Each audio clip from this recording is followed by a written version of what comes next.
Assalamualaikum warahmatullahi wabarakatuh. Perkenalkan, nama saya Syafika Amalia dengan NIM 19234098. Kali ini kita akan membicarakan topik mengenai preservasi dan konservasi.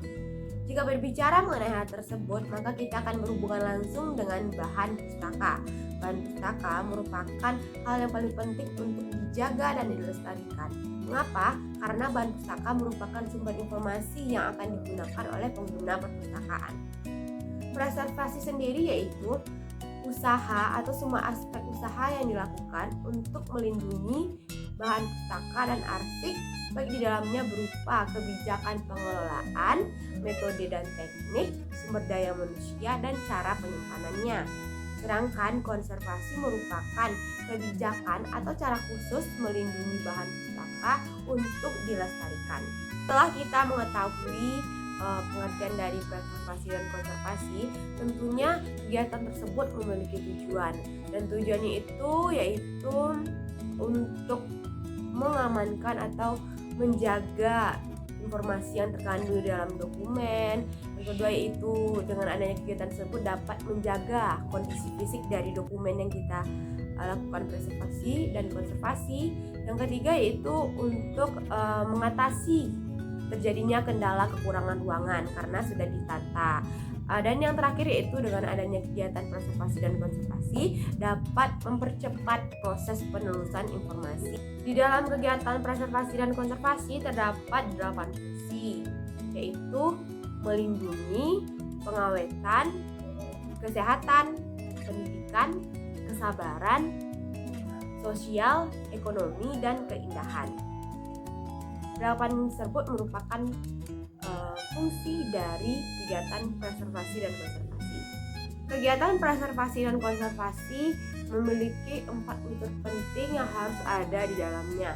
Yang pertama yaitu manajemen. Manajemen merupakan penyusunan baik itu berhubungan struktur organisasi, penyusunan metode dan teknik yang akan digunakan dalam kegiatan preservasi dan konservasi atau hal-hal lainnya. Yang kedua yaitu tenaga yang akan melakukan kegiatan preservasi dan konservasi, maka akan ditentukan siapa yang akan melakukan kegiatan tersebut dan orang-orang lain atau pihak-pihak lain yang berhubungan dengan kegiatan tersebut. Yang ketiga yaitu laboratorium. Laboratorium merupakan tempat dilakukannya kegiatan preservasi dan konservasi. Mengapa diperlukan laboratorium? Karena dalam kegiatan preservasi dan konservasi terdapat atau berhubungan dengan hal-hal yang berhubungan dengan kimia dan hal lainnya, maka diperlukan tempat khusus untuk melakukan tindakan tersebut. Dan yang keempat yaitu dana.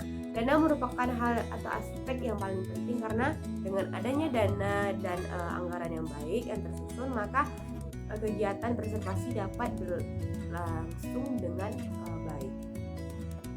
Selanjutnya kita akan membicarakan hal mengenai pemeliharaan bahan pustaka. Terdapat 3 cara yang dilakukan. Yang pertama yaitu perawatan. Perawatan merupakan tindakan preventif conservation, yaitu tindakan mengoptimalkan lingkungan untuk memperpanjang umur koleksi. Yang kedua yaitu perawatan. Perawatan merupakan tindakan yang berhubungan langsung dengan koleksi atau bahan pustaka. Contohnya seperti pembuatan kotak pelindung, membungkus dan memasukkannya ke dalam box atau tempat penyimpanan, melakukan penjilidan, membersihkan koleksi, menetralkan asam, dan kegiatan lainnya. Yang ketiga yaitu restorasi. Restorasi merupakan tindakan memperpanjang umur koleksi dengan memperbaiki tampilan fisik agar mendekati bentuk semula yang sesuai dengan aturan dan etika konservasi. Dalam proses pemeliharaan bahan pustaka terdapat 3 kondisi fisik dari bahan pustaka. Yang pertama yaitu baik, di mana kondisi bahan pustaka masih bersih, utuh, tidak mengalami kerusakan, rapuh atau lain sebagainya. Yang kedua yaitu berpenyakit. Contohnya itu di beberapa bagian dari bahan pustaka mengalami penjamuran atau adanya noda-noda, kecoklatan atau kehitaman. Yang ketiga yaitu rusak, di mana kondisi bahan pustaka sudah sangat parah kerusakannya dan sudah tidak dapat lagi dilakukan perbaikan atau memperbaikinya. Selain itu juga terdapat 2 macam media bahan pustaka. Yang pertama yaitu media kertas. Contohnya seperti buku, jurnal, majalah, koran, dan lain sebagainya. Yang kedua yaitu media non kertas. Contohnya seperti CD, flash disk, hard disk, globe, dan lain-lainnya. Berikutnya kita akan membahas mengenai faktor-faktor yang menyebabkan terjadinya kerusakan pada bahan pustaka. Yang pertama yaitu faktor karakteristik dari bahan pustaka itu sendiri. Contohnya seperti senyawa asam, lignin. Nah, lignin ini merupakan zat atau senyawa terkandung pada kertas. Yang ketiga yaitu perekat, dan selanjutnya itu tinta. Berikutnya kita akan membahas mengenai faktor yang disebabkan oleh lingkungan. Contohnya seperti temperatur dan kelembapan udara, cahaya, dan polusi udara. Selanjutnya faktor yang disebabkan oleh faktor biota. Contohnya seperti jamur, serangga, hewan penggerak seperti tikus, dan lain sebagainya.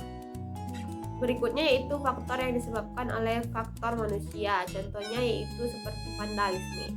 Vandalisme ini merupakan tindakan pengerusakan yang dilakukan oleh manusia seperti mencoret atau menandai beberapa bagian dari bahan pustaka menggunakan alat tulis seperti pensil atau pulpen.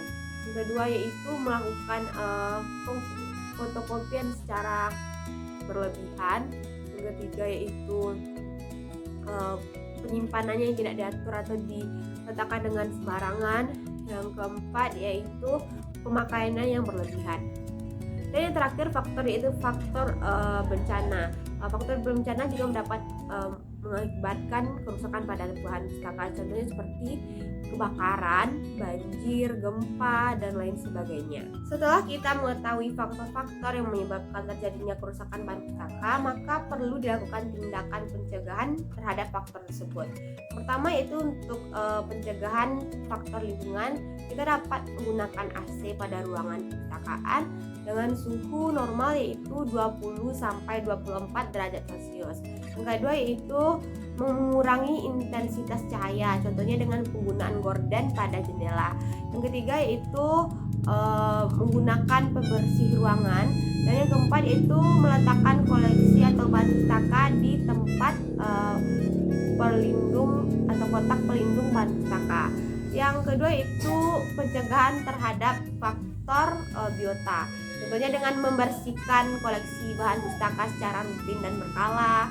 Yang kedua yaitu melakukan tindakan fumigasi terhadap bahan pustaka. Yang ketiga yaitu melakukan atau menjaga kelembapan dari bahan pustaka atau ruangan tempat penyimpanan. Dan yang keempat yaitu menggunakan kapur barus atau semprot ruangan agar serangga-serangga yang ada di perpustakaan dapat dimusnahkan. Yaitu pencegahan dari faktor manusia. Tindakan yang dapat kita lakukan dapat berupa penjilidan kembali. Yang kedua yaitu menyediakan rak yang cukup. Yang ketiga menyusun koleksi atau bahan pustaka dengan cara tidak menumpuknya. Dan yang keempat yaitu membuat aturan atau sanksi bagi pelanggar atau pengerusakan bahan pustaka. Jadi dengan adanya aturan dan sanksi ini akan dapat memberikan efek jera bagi pelaku pengerusakan bahan pustaka. Yang selanjutnya itu kita akan membahas mengenai pencegahan dari faktor bencana. Tindakan yang dapat kita lakukan adalah menyediakan rak atau lemari khusus yang digunakan untuk dokumen atau bahan pustaka berharga.